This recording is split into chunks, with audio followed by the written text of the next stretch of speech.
Hello there everyone out there on them streets. This is One Time Play here, back at it again with another one, and today we have to discuss the latest gameplay trailer.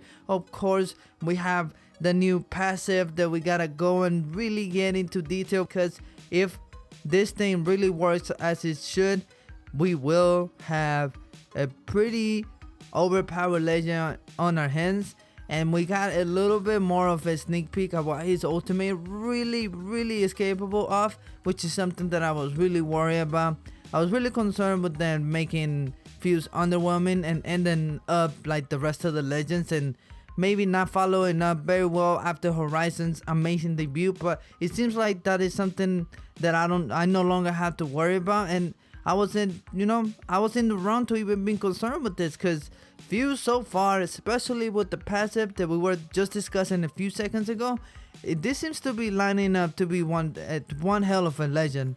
Okay, so let's start with Fuse himself and everything we know so far, and about how he's gonna end up shaking things up, and then we're gonna discuss a little details of how the KC is changing and all the loot and all this stuff that we find out.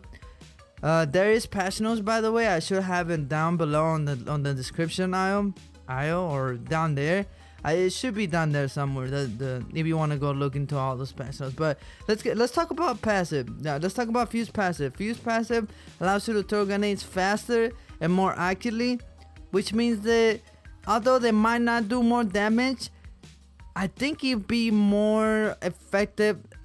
I can see Horizon and him being a really overpowered combination.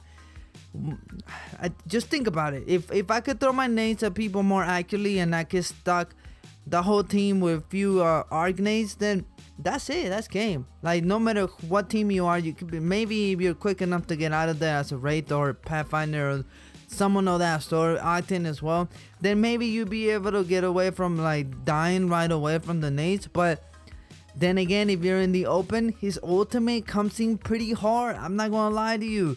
It seems like there's more than just one flame napalm bomb. So I think we are looking forward to a pretty solid legend. So I think we will get the follow-up necessary in order to keep the momentum after Horizon's debut on the Apex games. If you're looking forward to the legends, you won't be disappointed, it seems. Now let's talk about the little changes on KC. As you can see, there's many changes to the environment. Slum Lakes looks way better this way. They got the same treatment as World's Edge did, with all those new additions where there's way more loot where there wasn't before. Now the rotations are looking kind of clean.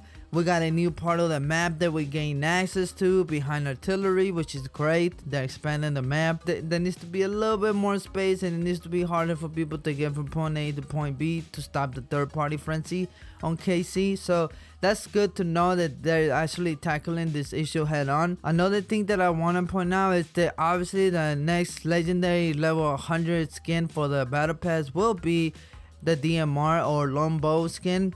Maybe it might get a buff. I don't know. I don't know what they're going to do with the DMR. It was good before, like season 2, but it no longer is what it was, and so I think we can look forward to some changes. And one last thing that I really find curious, and that's something that has been problematic recently, that's that sometimes it's really hard to come across loot, and that's not easy to fix.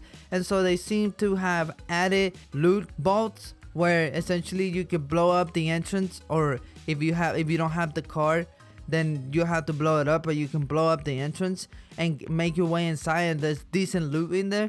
That way, if you land somewhere and for whatever reason you open a bin with 3 shields, you don't have to worry about necessarily running around with no weapons or shields. That happens all the time. So for them to do something about that as well, other than third parties frenzy, then the kudos to Respawn for this. And I honestly can't wait to get my hands on the next season. And if you're as hype as I am, don't forget to hit that like. It really does help us a lot. It's a little small gesture that can make a world of a difference on our end. So if you could actually just go down there and smash that like button, I could really appreciate it. But If you guys like to stay updated on everything 8-bit, y'all already know what to do. Subscribe. It's free, so I don't know why you wouldn't. Anything other than that, let me know what you think of the new weapon. Are you excited for the new weapon? I mean, it looks cool. It charges up, so I don't know if it does more damage if you charge it, but so far, I mean, I can't complain. It's a single fire, kind of like a little slower than the G7. And I'm a big fan of the G7, so this might be kind of nasty. I guess we'll see. But let me know in the comments down below what you think of the new gun. And anything other than that, that's it from me. Until next time, this is One Time Play here, signing out. Peace.